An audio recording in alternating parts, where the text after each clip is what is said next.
Good morning karandom, dito tayo sa Motor Ace San Jose. At may interesting tayo nakikitang motor. So yan, nakita nyo yan. Ito yung CB150X. Ang first impression ko is napakalaki ng kaha, no? Pero yan ay 150cc. So yan, 6-speed DOHC. Tapos yan, ayan, maporma, oh.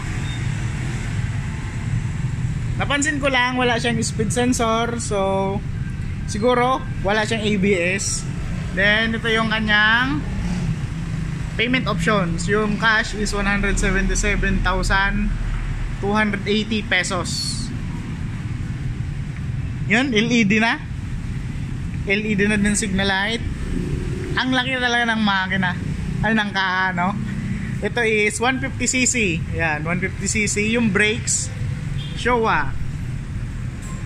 Yan, Showa inverted.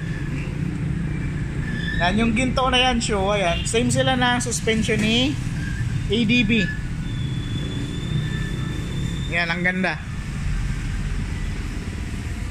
Eh, sa likod wala ding ABS dahil walang speed sensor.